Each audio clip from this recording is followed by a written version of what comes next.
So, I mean, it was only best that he had to get their game up, or they would have took his head off. That's a fact. You know, I mean, Yes. You've been around greats. You know what I mean? And when you've been in baseline, you had to come with it, or they was taking your head off. That's a fact. That's just how it was. Remember, Rockefeller, we had what? 10 artists? Baseline only had 2 rooms. People think Baseline was a room for everybody. Right. Hell no, it was 2 rooms, and you could not be in there bullshit with bars. That was the number one thing. Hove come in there. Yo, I mean, what you got? Oh, you bullshit with bars. Guru, turn this off. Yo, bring these dudes in. Let Beans in them in. It was just like that. Like, either you gonna have it or you don't. Next man up who got it in there. Jay-Z really stopped the whole studio session because somebody came with some weak bars. And what Memphis Bleek revealed about those baseline nights changes how people look at Rockefeller forever. Back when Rockefeller was running hip-hop, Baseline Studios was not a playground at all. According to Memphis Bleek, Jay-Z had zero patience for lazy lyrics and fake energy. If your bars were weak, your song was getting shut down on the spot. No warnings and no second chances. Bleek says that Baseline had only 2 rooms and every rapper wanted in.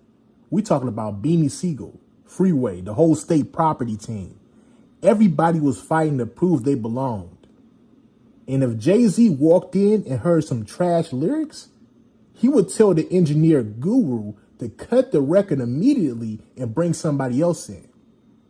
That pressure created monsters in the rap game.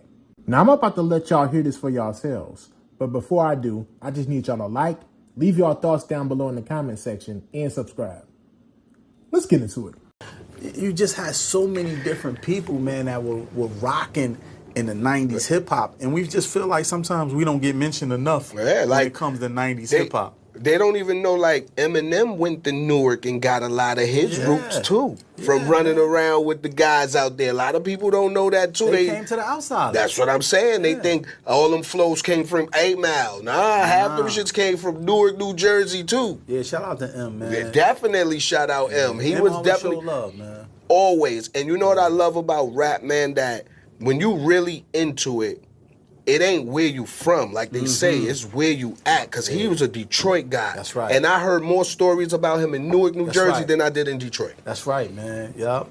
I mean, he was there. He was in the outs house. Yes. That's what we used to call it, the outs house. Ride Digger, man. Yeah, come on. Ride Digger, man. Word up. Y'all got goats in Newark, New Jersey. Joe Buttons. Come on, shout out to Buttons. Word up. Yeah, man. I mean, Young Z.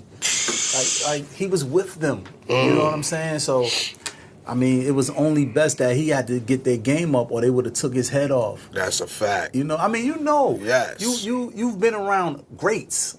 You know what I mean? And when you've been in baseline, you had to come with it, or they was taking your head off. That's a fact. That's just how it was. Remember, Rockefeller, we had what?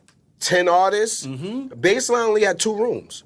People think Baseline was a room for everybody. Hell no, it was 2 rooms, and you could not be in there bullshit with bars. That was the number one thing. Hove come in there. Yo, I mean, what you got? Oh, you bullshitting with bars. Guru, turn this off. Yo, bring these dudes in. Let Beans in them in. It was just like that. Like, either you gonna have it or you don't. Next man up who got it in there. Oh, that's crazy you say Beans. Shout out to Beans, man. That's my dogs. Him and Freeway did a bunch of community stuff for me in the community, man, in our hood, in Irvington and in Newark. Excuse me. And shout out to them, man, that they don't see it to be robbery to still come and do some community stuff. But I remember one time, man, my first time Beans. I wanted to do Beans, remember this. But what was their management? Black Hand? Yeah, Black Hand. Right? So I was with my man. Sadiq and Real Roller. Yeah, Rest in peace, Sadiq Real Roller. Yeah. Real Roller, what up? Yeah. Sadiq and Real Roller, I know they remember a producer by the name of Black Craig Friday. King. Black Friday. Yeah, Black Hand is Queens. Yeah. Took me a minute. It's Black cool. Friday. Black Friday. No, thank you for the correction, though. Because I know Black Hand, no, we Queens. But Black Friday, we was in Philly. I went with my man Craig King, producer. Craig King, you might remember him. He did some stuff with Ye. He did some stuff with Luda, Aaliyah, a bunch of people. Yep. But he asked me to take a ride with him to Philly We go to this inconspicuous house, you know, in Philly on some crazy block. I go in, and this is probably like 99, maybe. When Beans came out? 2000-ish? 2000 his album dropped. We Right, both so this dropped in about 2000. 99. Yeah. It's about 99. I go in, the house is all dimly lit. You know, we sit down at the table with Black Friday, and Beans is standing in the corner like he waiting for something to happen, like security. And we sit down, and he comes over to me, and he like, I love Sleep for Dinner. That's my favorite record. And then he go back to the corner. I'm looking like, yo, who is Money? The next time I saw Beans, he was in a Bentley. Yo, chill. Yeah, Beans was the Bentley man. He had two of them. He had two of them. At one time, he used to come to me, Bleek, the Bentley hot. Let me hold a Benz. Switch up with me. It's like, no problem. Take the Benz. Yeah, take the Benz. I don't want this shit anyway. Right.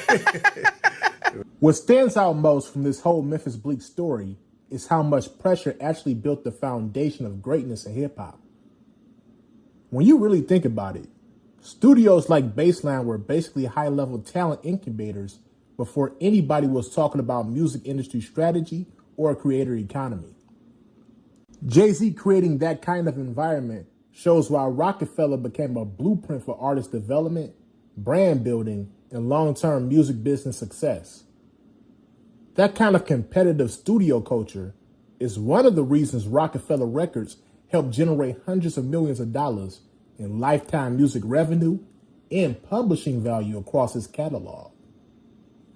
So from my perspective, what makes this story interesting is not the drama, but the standard. There was no comfort zone. Either you had elite songwriting talent and performance, or you got pushed back to level up. That mindset is why so many artists from that era still get respected today in conversations about hip-hop royalty and legacy. So let me ask y'all this. Do you think Jay-Z's studio approach with rappers would still work the same way in today's music industry when you got all this streaming and social media influence? Let me know your thoughts down below in the comment section, and make sure you like and subscribe. Peace.